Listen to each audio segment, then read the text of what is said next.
Assalamualaikum warahmatullahi wabarakatuh. Jumpa kembali di channel Ngulik. Pada kesempatan kali ini saya akan melanjutkan cerita yang kemarin, cerita yang berjudul 4 pemuda-pemudi yang nekat membuat konten horor di rumah sakit mangkrak yang wingit di daerah Malang. Dan seperti apa kelanjutan kisahnya? Yuk daripada kita lama-lama langsung saja kita masuk dalam ceritanya.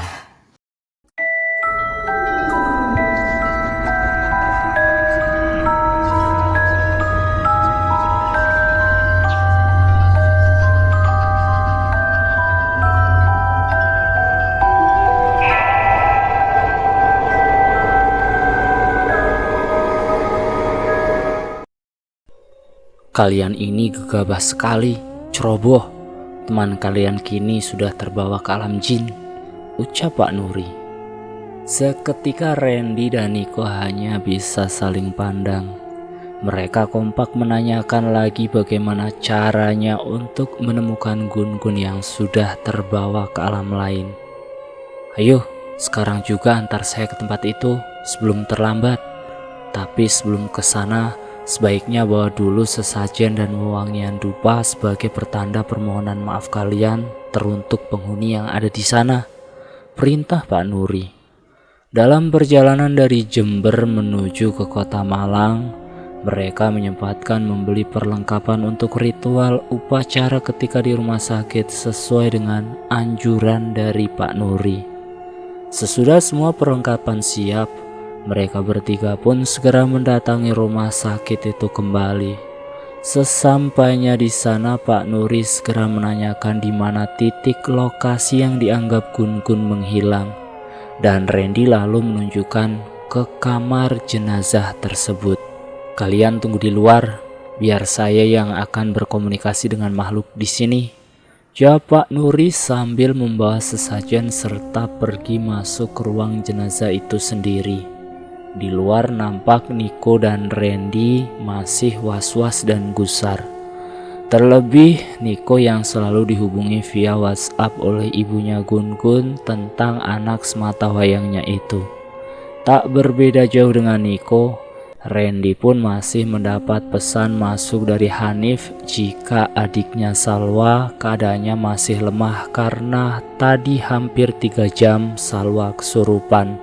Niko dan Randy pun akhirnya saling berdebat dan saling salah menyalahkan akibat kejadian yang menimpa mereka berdua pasca syuting di lokasi horor rumah sakit mangkrak Malang yang memang terkenal wingit.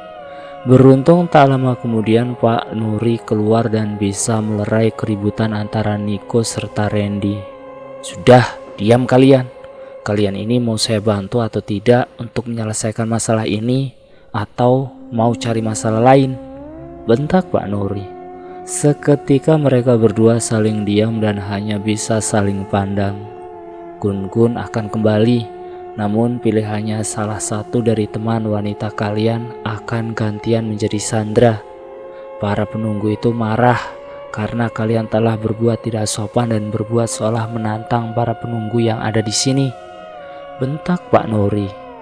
Niko dan Randy mulai berbisik-bisik jika lebih baik menyelamatkan Gun-Gun terlebih dahulu karena raganya benar-benar hilang.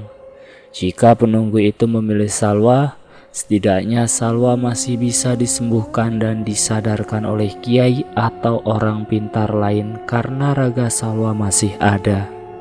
Baik, kami sudah putuskan Pak, lebih baik kami menyelamatkan Gun-Gun, ucap Randy dan disertai anggukan oleh Niko. Mendengar kepastian dari mereka berdua, Pak Nuri kembali lagi bermeditasi ke dalam ruangan jenazah itu sendiri. Sekitar 15 menit kemudian Pak Nuri keluar dengan senyum sumringah. Sudah, jangan khawatir, Gun-Gun akan kembali menghubungi kalian setelah 1x24 jam. Tapi untuk salah seorang sahabat wanita kalian berdua, Bapak yakin keadaannya akan menjadi lebih parah daripada saat ini. Ini di luar dari kemampuan Bapak, ucap Pak Nuri. Mereka berdua sebenarnya masih tidak mengerti apa maksud dari ucapan Pak Nuri tentang di luar kemampuan Pak Nuri. Namun karena mereka masih berfokus dengan ucapan Pak Nuri yang berkata jika Gun Gun akan kembali, mereka berdua pun akhirnya menjadi ikut sumringah. Saat dalam perjalanan pulang mengantarkan Pak Nuri kembali ke Jember, HP Randy berbunyi.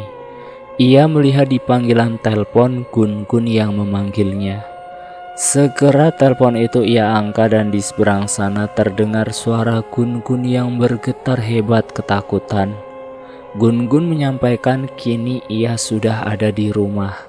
Sesaat sebelumnya Gun Gun mengaku jika baru saja ia bisa keluar dari rumah sakit mangkrak tersebut selama berhari-hari.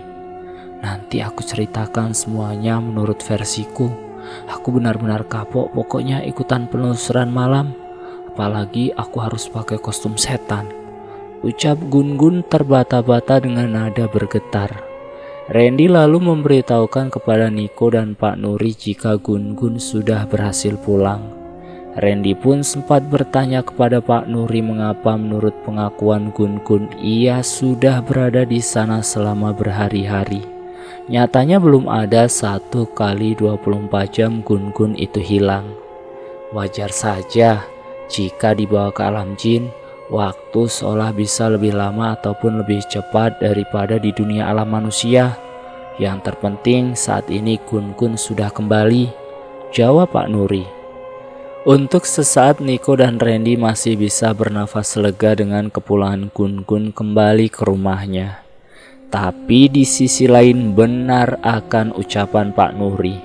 Keadaan Salwa di rumahnya semakin tak terkontrol. Ia hanya bisa diam saat mendengar suara adzan.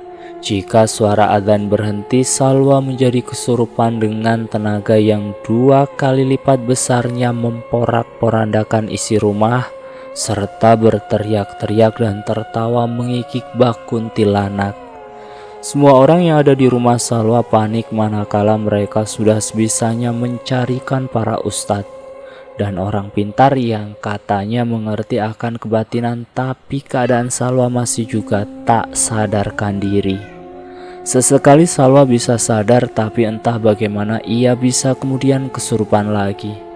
Hal lain yang amat menjijikan yaitu, mohon maaf, karena saat itu Salwa sedang berbarengan datang bulan. Pembalut yang dipasangkan oleh ibundanya sering ditarik oleh Salwa dan dimakan serta dihisap-hisap darahnya sendiri.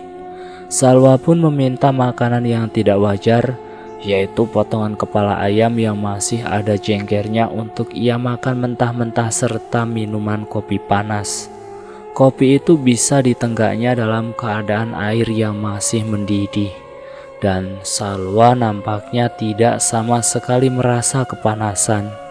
Akibat ulah Salwa yang berperangai macam-macam saat kesurupan, Salwa harus pasrah saat ia sedang sadar. Ia segera dipasung oleh kedua kakaknya di kamar. Hari ke hari keadaan Salwa semakin memprihatinkan. Saat Salwa tersadar, ia selalu menangis dan mengaku jika tubuhnya merasa sakit dan ketakutan karena di dalam tubuhnya bersemayam berbagai jenis jin penunggu rumah sakit mangkrak tersebut. Hanif serta Riko pun sudah mengupayakan apapun untuk kesembuhan Salwa adiknya. Salwa pernah sampai dibawa ke Jember ke rumah Pak Nuri atas saran Niko. Tapi hasilnya masih nihil. Malahan sewaktu di sana Pak Nuri mengungkapkan jika ini adalah konsekuensi yang harus dihadapi mereka. Pak Nuri tidak sanggup menyembuhkan Salwa karena yang ia hadapi bukan hanya 1 atau 2 jin yang bersemayam, melainkan ada puluhan jin penunggu rumah sakit mangkrak itu.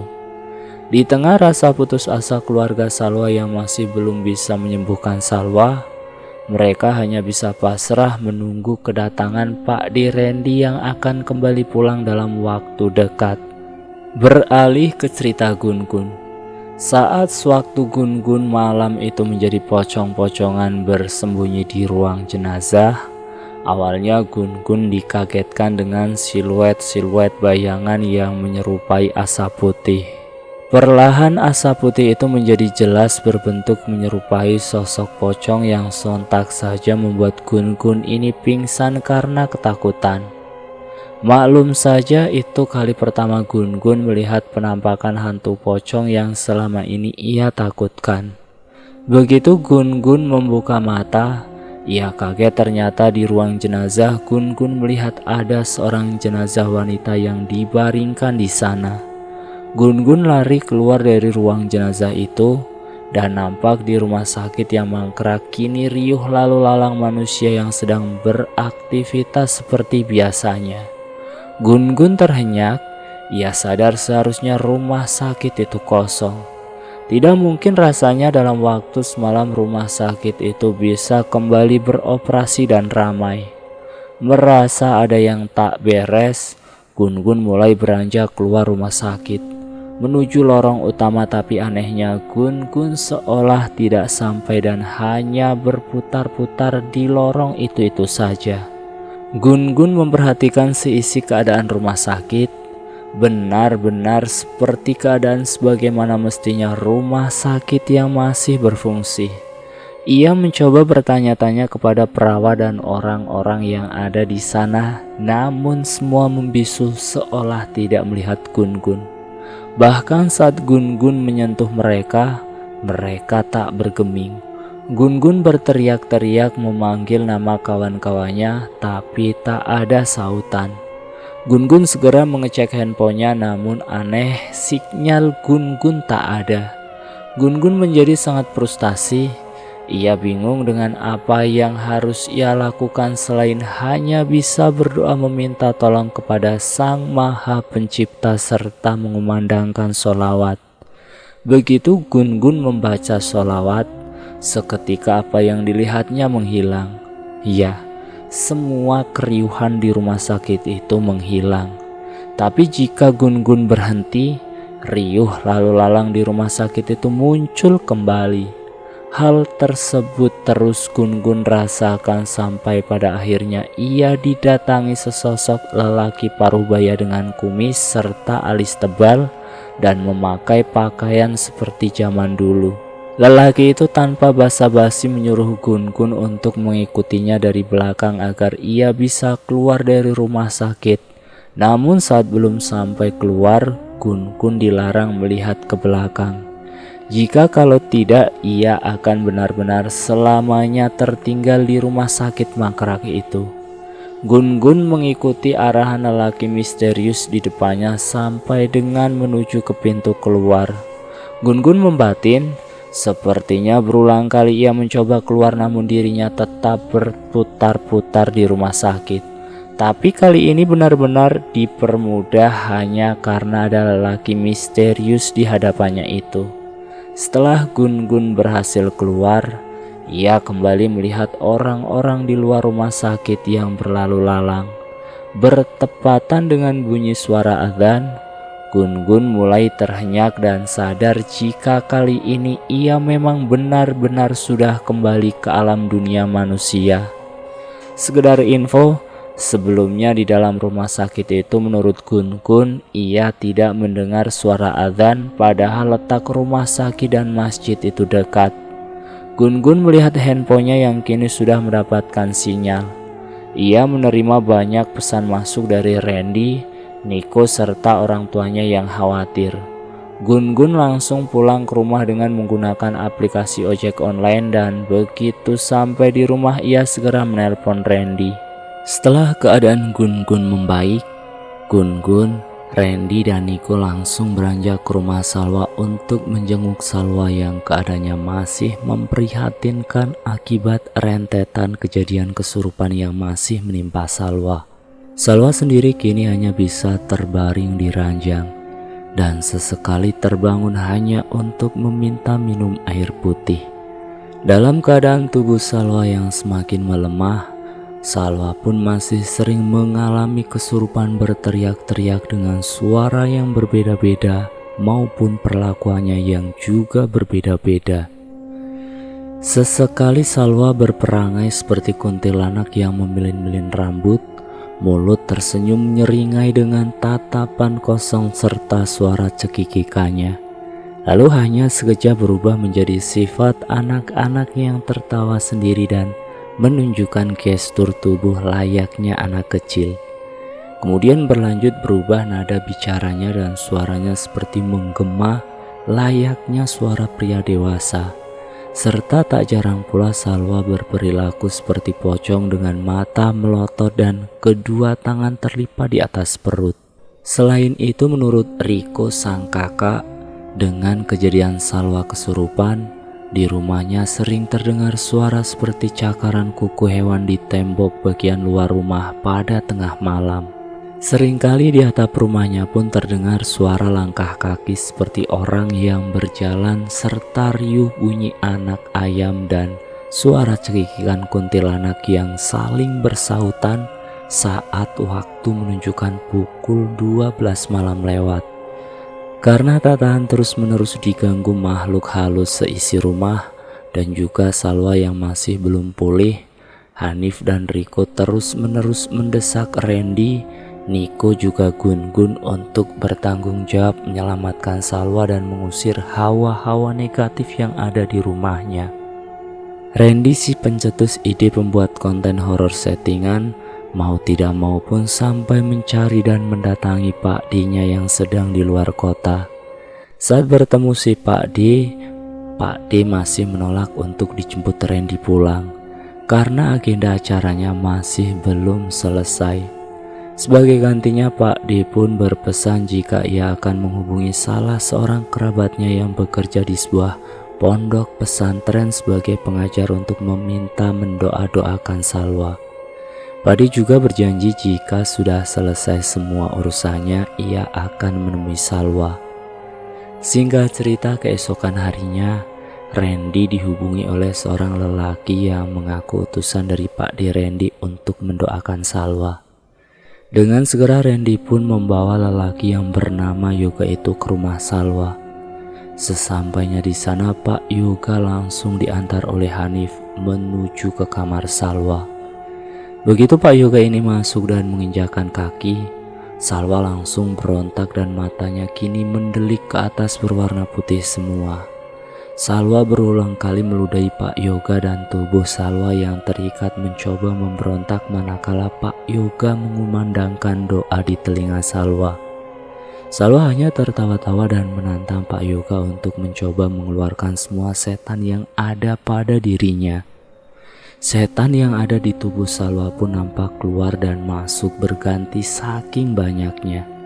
Hal itu terus-menerus berlangsung sampai dengan 4 jam. Beruntung, hasil baik dari perlawanan Pak Yoga untuk mengusir jin dan setan yang bersemayam di tubuh Salwa adalah mereka memilih untuk menyerah, namun dengan syarat agar diberikan seekor kepala sapi atau kerbau yang ditanam di dekat rumahnya.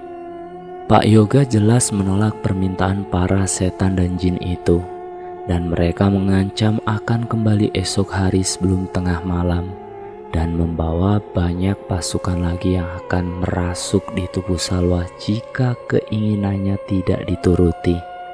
Pak Yoga lalu mencoba menghubungi Pak D Randy untuk menceritakan keadaan Salwa, dan menurut Pak D Randy, sebaiknya dalam keadaan Salwa sedang sadar atau sedang tidak kesurupan, segera ia harus dimandikan jenazah dan dikafani. Sedangkan kepala kerbau diganti dengan kepala kambing saja, dan semua baju Salwa yang ada di lemari pakaiannya harus ikut dikubur tanpa tersisa. Pak D berujar ini semua harus dilakukan sebelum tengah malam, yang berarti Salwa akan dirasuki oleh banyak jin dan setan yang menagih janji. Hal itu dilakukan supaya Salwa seolah telah meninggal. Pak D menambahkan juga jika dalam kurun waktu 3 hari berturut-turut mereka harus menyipratkan air cucian beras yang sudah dicampur garam kasar di sekeliling rumahnya. Singkat cerita, di hari itu juga mereka semua mempersiapkan apa yang dipesankan oleh Pak D dan mengkafankan Salwa. Tubuh Salwa kemudian disolatkan dan seolah dibuat ia sudah meninggal. Namun yang berbeda saat ingin penguburan jenazah, Yang dikuburkan bukan raga Salwa yang masih hidup, melainkan adalah seekor kepala kambing dan semua baju-baju Salwa serta kain kafan yang dipakai membalut tubuhnya ikut dikuburkan dalam satu liang lahat. Nyatanya, cara itu berhasil mengelabui si setan dan jin yang mendiami tubuh Salwa. Terbukti dari hari ke hari setelah acara ritual tersebut, Salwa semakin membaik dan tidak kesurupan lagi. Sesudah Pak D Rendy pulang, ia segera menemui Salwa yang masih dalam kondisi pemulihan.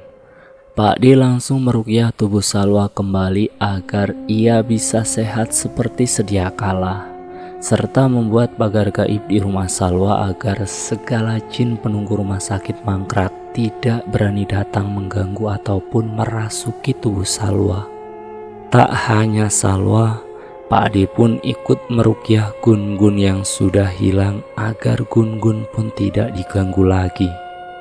Akibat dari kejadian fatal tersebut, mereka semua sepakat untuk tidak meneruskan konten YouTube mereka dan tidak jadi mengupload video saat syuting di rumah sakit mangkrak itu ke dalam platform YouTube-nya. Akhir cerita, diketahui saat ini channel yang mereka buat pun sudah tidak aktif lagi, dan semua yang berbau konten horor di dalamnya sudah mereka hapus. Nah, itulah akhir kisah cerita dari 4 pemuda-pemudi yang nekat membuat konten horor di rumah sakit mangkrak yang angker. Semoga dalam cerita tersebut kita dapat mengambil pelajaran positif dan hikmah dalam cerita yang Mimin bawakan ini. Terima kasih sudah menonton video di channel Ngulik. Jangan lupa tekan tombol like, share, dan komen. Tekan subscribe untuk mengikuti video Mimin selanjutnya. Wassalamualaikum warahmatullahi wabarakatuh.